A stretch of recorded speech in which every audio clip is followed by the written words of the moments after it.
Hola, Dios les bendiga. En nuestra serie de estudios sobre el libro de Génesis, hoy vamos a examinar el acontecimiento histórico del más grande cataclismo de todos los tiempos, el diluvio universal, que encontramos en Génesis capítulos del 6 al 8. En aquellos tiempos, indica el relato bíblico, la corrupción humana había alcanzado su punto más elevado. La Biblia hace una enérgica declaración sobre el estado de las personas en el periodo antediluviano. Génesis 6, versículo 5 dice: Y vio Jehová que la maldad de los hombres era mucha en la tierra, y que todo designio de los pensamientos del corazón de ellos era de continuo, solamente el mal. Esto significa que la depravación humana era permanente. El pecado dominaba la mente y el corazón de las personas. El universo entero estaba en completa rebelión contra Dios. La consecuencia fue que Dios declaró juicio, prometiendo la destrucción de todo ser viviente. Pero, aunque las personas eran extremadamente malvadas, Dios revela que había un hombre llamado Noé, quien halló gracia para sí, definiéndolo como varón justo, perfecto en todas sus generaciones, caminando con Dios. Noé sería salvo junto con toda su familia. Solo tendría que construir un arca siguiendo una serie de minuciosas instrucciones dadas por Dios. Durante 120 años, Noé, conocido como el predicador de justicia, al tiempo que construía el arca y continuaba en una vida en obediencia a Dios, advertía a las personas sobre el inminente juicio divino, llamándolos al arrepentimiento. Pero ellos desoyeron sus advertencias. Noé hizo todo conforme a lo que le mandó Jehová.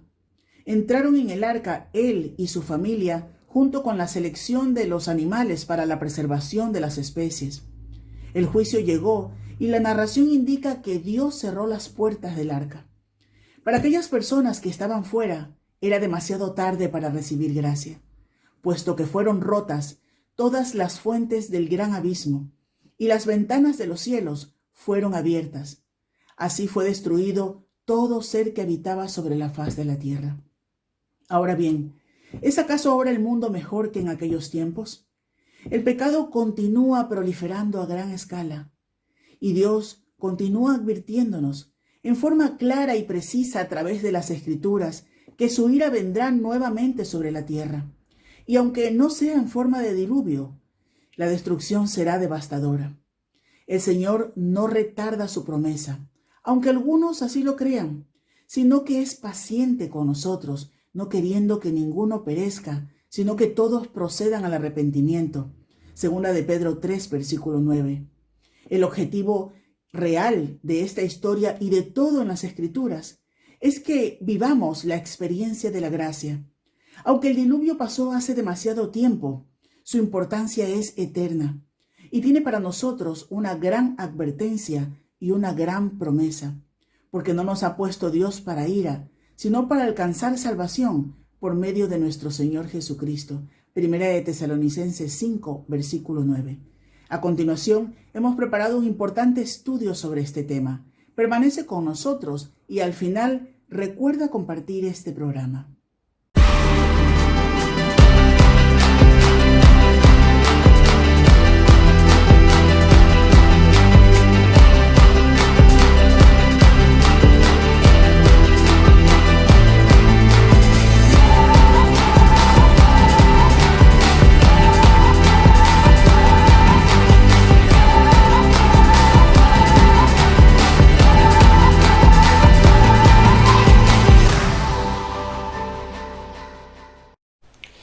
No es oro todo lo que reluce, dice la sabiduría popular.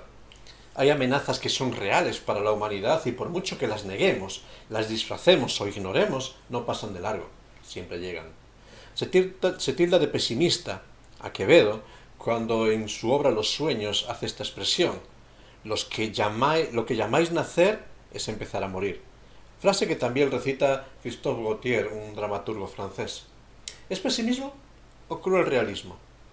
El debate está abierto, pero llamémosle como sea, la muerte es una realidad que forma parte inherente de la vida. Es la amenaza fantasma que nos acompaña todos y cada uno de los días de nuestra vida. En contra de esta realidad y de esta amenaza fantasma, La humanidad se aferra y proclama el carpe diem. Vive el momento, disfruta sin preocupaciones por el mañana y cuando menos por una eternidad incierta o un juicio inseguro. No vemos y no valoramos las consecuencias de nuestras acciones. No valoramos lo que va a llegar a ser en la eternidad. Vive ahora, sé feliz, disfruta ¿y después? ¿Qué hacemos con el después? Sin embargo, la Biblia nos confronta con que la realidad del juicio es una amenaza no fantasma, sino real, que está asociada a la caída. Dios había dicho a Adán, Génesis capítulo 2, versículos 16 y 17, que de todo árbol del huerto podrían comer, pero del árbol de la ciencia, del bien y del mal, no comerían, porque el día que de él comieran, ciertamente morirían. Toda libertad tenía sus límites.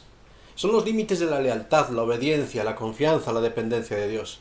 Y es en esos límites en los cuales el ser humano jugó, los saltó, los quebrantó. Y entonces llegan las consecuencias. Y la trágica consecuencia que acompaña a la humanidad es la consecuencia de la muerte. El mensaje bíblico va a redundar en esta idea cuando allí el autor de Hebreos capítulo 9 versículo 27 nos dice que está establecido para todos los hombres que mueran una sola vez y después de esto el juicio. No creemos en este concepto. Nos cuesta creer en la realidad de un juicio que no podemos ver. Cuando vemos que caminamos en rebeldía, que pecamos, que desobedecemos, que hacemos aquello que Dios condena y decimos, no pasa nada, pues nos damos cuenta de que el juicio es irreal. Y eso del juicio, del castigo divino y del infierno, son cuentos para asustar a incautos, seguimos argumentando. Y sabes, con nuestros razonamientos, con nuestras ideas, seguimos caminando al filo del abismo. Génesis nos confronta con una realidad trágica. Es cierto, Adán y Eva desobedecieron a Dios allí en el huerto de Edén. Sintieron vergüenza. Pero no murieron. El juicio de Dios no se cumplió. Sí que asomaron ciertos conflictos. La confianza se perdió, los secretos aparecieron, tuvieron necesidad de esconderse, no podían hablar con Dios cara a cara, fueron expulsados del huerto, incluso llegaron crisis familiares, como la tragedia entre Caín y Abel, las pasiones desatadas, los deseos, el pecado a la puerta, la tentación y no poder evitarla. La muerte había asomado en pequeño perfil, pero no era algo tan grave, no era algo tan patente en sus vidas. Habrían quizás descubierto la realidad de que las amenazas de juicio no eran más que eso, amenazas. ¿Amenazas para coartar sus libertades? ¿Tendría acaso razón la serpiente? Sin embargo, la historia siguió. Y en ese proceso de vivir al límite, cada vez los límites fueron alejándose más y más de Dios. Y el relato bíblico afirma con tremendo patetismo, ahí en Génesis capítulo 6, versículo 5, que la maldad de los hombres era mucha en la tierra, y todo designio de los pensamientos del corazón de ellos era de continuo solamente el mal. Alejándose de Dios, como va a afirmar el apóstol Pablo, la humanidad va de mal en peor, segunda de Timoteo capítulo 3, versículo 13. El retrato que presenta Génesis es de una humanidad desolada, de continuo, no con momentos de mejoría, sino en una degradación permanente, solamente y de forma exclusiva en una dirección, no había una vuelta atrás. Y el destino, el mal, alejarse y alejarse de Dios hacia su propia ruina. Es decir, la sociedad humana decidió vivir fuera de los límites de Dios y completamente se degradó. Como consecuencia de este camino, la realidad del juicio se acercó. No atendieron a las advertencias. Y sin embargo Dios en su gracia les dio oportunidad. Y dice Génesis 6.3 que dio como 120 años de gracia para la humanidad. Un tiempo de oportunidad para una última oportunidad de dar un giro a sus vidas antes de que el juicio llegue. Para volver a la senda establecida por Dios. Sin embargo la respuesta fue ir de continuo solamente al mal. ¿Había alguna esperanza? En medio de este panorama desolador de una sociedad degradada y degradándose, resplandece una vida diferente. Es la vida de Noé. A él se le describe en Génesis capítulo 6, versículo 9 como varón justo y perfecto. Era diferente a su generación. No quiere decir que él fuese sin pecado, sin fallas en su vida. No quiere decir esto. Sino nos está hablando de una persona que era leal y sincera delante de Dios. Realmente era el panorama de una persona que a pesar de sus fallos tenía temor de Dios y su corazón miraba hacia Dios. A ese hombre Dios miró con gracia, le apartó y le encargó una tarea específica, construir un arca, y de esta forma ser pregonero de la justicia de Dios, dice 2 de Pedro, capítulo 2, versículo 5. Era el vocero de Dios a sus contemporáneos, era el vocero de que la realidad del juicio llegaría. Le encargó construir un refugio para el juicio. Y ahí, durante estos 120 años de gracia, Noé advertía de que la amenaza fantasma se cernía para hacerse realidad sobre la humanidad. No lo veían, pero el juicio de Dios era real. Cada tabla colocada en el arca, cada golpe de maza, cada olor de brea, de aquella brea con la cual estaba calafateando el arca, todos sonidos, olores, ambiente, anunciaban el juicio de Dios. Sin embargo, nadie hizo caso a la voz de Dios por medio de Noé. Nadie atendió a este mensaje. Seguramente, al contrario, muchos se burlarían de Noé. Le llamarían agorero, pesimista, loco. Pero dice la Escritura, Génesis 6:22, que a pesar de todo, Noé hizo conforme a todo lo que Dios le mandó. Juntó los animales según sus especies, y muchos le pondrían impedimentos, trabas, nadie le ayudaría, todos seguirían con sus burlas. Pero nos dice Génesis 7:5, Noé hizo conforme a todo lo que le mandó Jehová. Y al final, tras 120 años de gracia, llegó el día, en el momento perfecto de Dios, que la lluvia comenzó a caer sobre la tierra. Y Noé, conforme a todo lo que le había mandado Dios, dice Génesis 7:16, hizo que los animales fuesen subiendo al arca. Hizo entrar a su familia en el arca. Y después, Jehová cerró la puerta. Es tremenda esta imagen, gráfica. La oportunidad se acabó. Ya nadie más podía subir al arca. La gracia ahora daba lugar al juicio. Sí, el juicio que era una realidad fantasma, ahora era una realidad tangible. El juicio invisible ahora era sensible, ahora era tangible, ahora lo estaban experimentando. Y aquellas aguas comenzaron a subir. La aflicción y la angustia se hicieron cada vez más reales y no había lugar a donde escapar. Comenzaron a huir a las montañas, pero el agua subía cada vez más. Y al final, la muerte ya no era un sueño, era el real. Fue la tragedia de toda la humanidad. Y ahí nos dice Génesis 7:21, en ese pasaje tan trágico, murió toda carne que se mueve sobre la tierra. La amenaza se hizo real. Y una vez más, la advertencia de Dios se cumplió. ¿Sabes? Dios sigue hablando por medio de la historia de Noé. Y hoy nos recuerda a cada uno de nosotros que vivimos ocupados en nuestro carpe diem en particular, que la historia sigue caminando hacia su juicio. Y nos dice el Señor Jesucristo, Mateo 24, versículos 37 a 39. Nos dice estas palabras aleccionadoras. Dice, como en los días de Noé, así será en la venida del Hijo del Hombre como juez. Porque como los días antes del diluvio estaban comiendo y bebiendo, casándose y dándose en casamiento, hasta el día en que Noé entró en el arca, y no entendieron hasta que vino el diluvio y se los llevó a todos. Así será también la venida del Hijo del Hombre. De nuevo, el mensaje de Cristo nos dice que hay un día en donde Cristo vendrá y el juicio será la realidad para toda la humanidad que vive bajo las secuelas del pecado. No sabemos el cuándo, pero sí sabemos por la historia de Noé que Dios cumple su palabra. Aquella generación de Noé no reaccionó a la advertencia, y la nuestra, tristemente me da la impresión de que vamos por el mismo camino. Dios advierte. E igual que en tiempos de Noé da una oportunidad de gracia, da un tiempo de gracia. En la época de Noé fueron unos 120 años. No sabemos si literales o como imagen de un tiempo perfecto de Dios. Dios determina el tiempo perfecto. Hoy Dios nos ofrece un tiempo de gracia, en donde es posible encontrar refugio frente al juicio que llegará. Dios advierte, y al mismo tiempo que advierte, ofrece también un refugio. Igual que en tiempos de Noé, en aquella época ofreció un arca en la cual refugiarse de la lluvia que caería. En el presente nos ofrece un refugio, el cual es Cristo. Y dice el apóstol Pablo en 1 de Tesalonicenses capítulo 1, versículo 10, Jesús, quien nos libra de la ira venidera. Es aquel refugio que nos libra de todo ese juicio que vendrá. Dios advierte y da un tiempo de gracia. Dios advierte y ofrece un refugio, pero Dios advierte y espera una respuesta de cada uno de nosotros.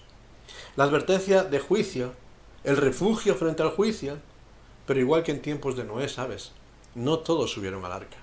En aquella ocasión solamente un pequeño remanente de personas no sin fallos, no perfectas, sino de personas que pusieron su confianza en Dios, que creyeron que el juicio de Dios era real y se refugiaron. Solo 8 personas. Tenían todos la misma información, tenían todos la misma experiencia. Solo 8 creyeron a Dios. Y así se describe a Noé en la lista de héroes de la fe. Hebreos capítulo 11, versículo 7. Y nos dice que por su fe Noé, cuando fue advertido por Dios acerca de las cosas que aún no se veían, igual que los demás no las veía, con temor preparó el arca. Con temor tomó una decisión, una respuesta de preparar el refugio en el cual su casa se salvase. Y por esa fe también se condenó el mundo. Y fue hecho heredero de la justicia que viene por la fe. Fíjate, Noé creyó a Dios, temió la advertencia de Dios, se comprometió con seguir y servir a Dios. Y finalmente fue heredero de la justicia de Dios. Fue salvo. Hoy, ante las advertencias del juicio que está a la puerta, Dios sigue llamando con su poder, pero también con su voz de amor. Y sigue diciéndonos unas palabras que suenan duras, pero que son la advertencia necesaria para aquellos que estamos caminando hacia un juicio real. Dice el Señor Jesucristo, Lucas capítulo 13, versículos 3 y 35, si no os arrepentís, todos pereceréis igualmente. Pero tristemente seguimos indiferentes a esa voz. Argumentamos conocimientos, añadimos criterios, nos cargamos de sabiduría, de religiosidad, de teologías y de ideologías de todo tipo, con tal peso de razones e ideales que la mochila nos hace caer incluso sobre nuestras espaldas. Ya no la podemos sostener. Sabiduría humana que tristemente nos aleja cada vez más y más de Dios y nos expone al juicio de Dios. Lee Isaías 28, versículo 13. Nosotros somos sabios. Tenemos nuestros argumentos para ser felices ahora, para realizarnos ahora, y nos caemos sobre nuestras espaldas. Y nos quebrantamos sobre nuestra propia vida, porque no podemos levantarnos con ese peso. Y seguimos caminando en nuestro carpe diem. Seguimos gritando que la vida es breve y aprovechémosla. Y Dios nos recuerda que si bien la vida es breve, la eternidad es larga, es eterna, y estamos preparándonos para ella. Dios nos dice que el poder de la muerte puede ser derrotado, y es derrotado en Cristo. Ya el profeta lo anticipa en Isaías 25:8, que destruirá a la muerte para siempre, ya no será un enemigo fantasma. El apóstol Pablo lo confirma en 1 Corintios capítulo 15, versículos 54 y 57, cuando dice, sorbida es la muerte con victoria, gracias sean dadas a Dios que nos da la victoria por medio de nuestro Señor Jesucristo. Hay victoria sobre el juicio, hay victoria sobre las amenazas que atemorizan nuestra vida, y esa victoria está solo en Cristo. Él es el arca de nuestra salvación. Y por eso quiero volver al principio, y volver a esa frase fatalista o pesimista que citamos. Es nacer, empezar a morir. Sí, hasta cierto punto es cierto, ¿verdad? Es cierto porque el nacimiento nos introduce en un mundo de pecado, y la paga del pecado, dice el apóstol Pablo, es la muerte. La consecuencia del pecado es la muerte. Pero sabes, y quiero dejar una buena noticia en medio de este panorama, esa luz, la misma que anunciaba Noé, no estamos obligados a morir. Aunque la paga del pecado es la muerte, aunque la consecuencia de corazones que de continuo están yendo solamente hacia el mal, no es necesario ser ahogados en el juicio del diluvio, en el juicio del infierno, en el juicio que vendrá. No es necesario aceptar ese destino. El mensaje del Evangelio es un mensaje de poder ante la amenaza fantasma de la muerte. Jesús anuncia que podemos y necesitamos nacer de nuevo. Allí se lo dijo a Nicodemo, Juan 3:7, os es necesario nacer de nuevo, un nacimiento para vida. Es necesario nacer de nuevo para comenzar a vivir. Nacemos para comenzar a vivir físicamente, pero nacemos espiritualmente para comenzar a vivir. Pero ¿cómo puede alguien, decía Nicodemo, que ya es viejo, volver a nacer? Esa es la lógica humana, que no entendemos las cosas del Espíritu, y nos formulamos esa pregunta también. Y ahí Cristo trae la respuesta a Nicodemo, y es la respuesta también para cada uno de nosotros. Y te invito a leerla. Juan capítulo 3, versículos 16, 17 y 18. Y ahí nos dice, mira, de tal manera amó Dios al mundo, a ese mundo que está expuesto al juicio, que está expuesto a la ira que vendrá, y la amó que ha dado, que ha provisto un arca. Y ha provisto a su Hijo unigénito, para que todo aquel que en él cree y que entra en este arca por medio de la fe, no se pierda, no pierda su vida, no pierda la eternidad, sino que tenga vida eterna. Porque no envió Dios a su Hijo al mundo para condenar al mundo. No ha puesto Dios a Cristo como una condena al mundo, sino para que el mundo sea salvo por él. El que en él cree, el que en él se refugia, el que en Cristo se refugia, no es condenado. Pero el que no cree, el que no se sube al arca, ya ha sido condenado, porque no ha creído en el nombre del unigénito Hijo de Dios. Tremendo, ¿verdad? Hay oportunidad de vida. Naces de nuevo cuando decides poner tu confianza en Cristo para salvación, cuando decides creer, cuando reconoces la realidad del juicio que mereces y pones tu confianza, tu lealtad y tu corazón en Cristo, cuando temes su palabra, cuando caminas en su senda, cuando anhelas su herencia. Ahí naces de nuevo.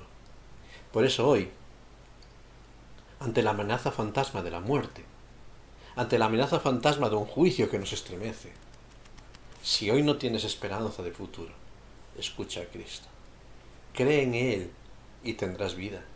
Cree en Cristo y nacerás de nuevo para caminar la senda que Dios ha marcado. Cree en Cristo y tendrás un nuevo comienzo para tu vida.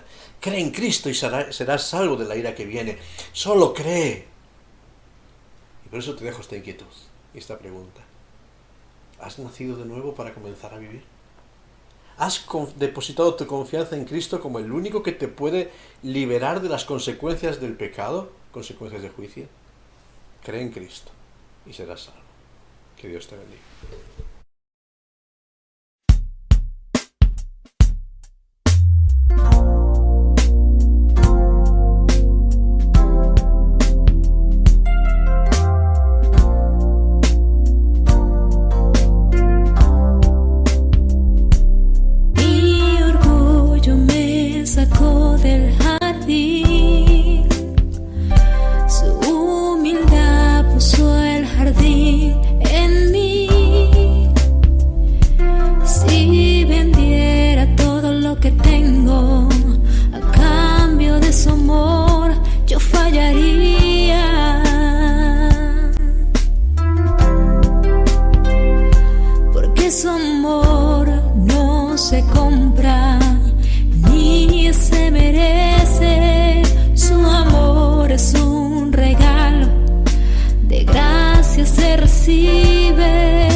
Es un regalo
¿Puedes creer?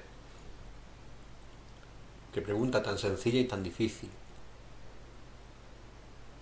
¿Puedes creer en Cristo? Quizás nos cuesta en una sociedad como la nuestra que ha relegado la fe. Pero como aquel padre en la historia del Evangelio, ante sus luchas, sus temores y incertidumbres, quizás nuestra oración es: creo, Señor, ayúdame mi incredulidad. Ayúdame a superar las dudas, dame esa esperanza que viene de ti, fortalece mi fe. Necesitamos pedir a Dios que nos fortalezca en la fe ante las realidades que vienen de juicio, de castigo, de condena, que no podemos enfrentar. Nos es necesario nacer de nuevo. Nos es necesario nacer para vivir, nacer por medio de la fe. No nacer de la carne, sino nacer del Espíritu. La carne nos lleva a la muerte, el Espíritu nos lleva a la vida. Has nacido de nuevo. Que el Señor nos ayude en este día para depositar esta fe en Cristo, aquel que nos da vida, y vida en abundancia, vida que nadie nos puede quitar. Depositar nuestra fe en Cristo, aquel que es el único que nos libra de la ira venidera. Depositar nuestra fe en Cristo, aquel que nos llena de toda esperanza. Por eso yo quiero invitarte a que ahí donde estás puedas pedirle a Dios que aumente tu fe. Puedas pedirle a Dios que te ayude a creer si no has creído. Que le puedas pedir a Dios que te ayude a avanzar en esa senda y a ser como Noé. Un vocero de justicia, un vocero que anuncia a los que te rodean que realmente el juicio es real y que necesitamos subirnos a este arca que es Cristo por medio de la fe. Pues vamos a pedirle al Señor que Él nos ayude en esta batalla y en este camino. Gracias, Padre. Gracias, Padre, porque aun ante las realidades de un juicio que merecemos por causa de nuestro pecado, aun ante la tragedia de una vida que se aboca hacia la muerte, en ti hay libertad, en ti hay perdón, en ti hay esperanza. Señor, sabes cuánto nos cuesta creer, sabes cuántas veces las dudas, los temores, las incertidumbres azotan nuestra vida y nos cuesta aferrarnos a la realidad que no podemos ver. Señor, pero ayúdanos como Noé, aun sin haber visto, creer que tu palabra es fiel, descansar en ti, Señor, porque solamente en ti hay esperanza. Señor, ayúdanos, Señor, y aumenta nuestra fe. Ayuda nuestra incredulidad en tantos momentos para que se transforme en fe sincera en aquel que cambia la historia. Ayúdanos a descansar en ti. Toma tú nuestras vidas. Toma tú nuestros corazones y afírmanos en ti. Y ayúdanos a caminar en fe, a caminar en temor, a caminar en obediencia, porque solamente así podremos estar a salvo de la ira venidera. Señor, gracias por Cristo, quien nos protege y nos libra de toda esa ira. Te alabamos y te damos gracias en este día y quiero pedirte que nos ayudes a cada uno para aumentarnos esa fe que necesitamos para avanzar en este camino. Te lo pido en el santo y bendito nombre de tu Hijo, nuestro Señor Jesucristo. Amén. Que Dios te bendiga en todo este tiempo.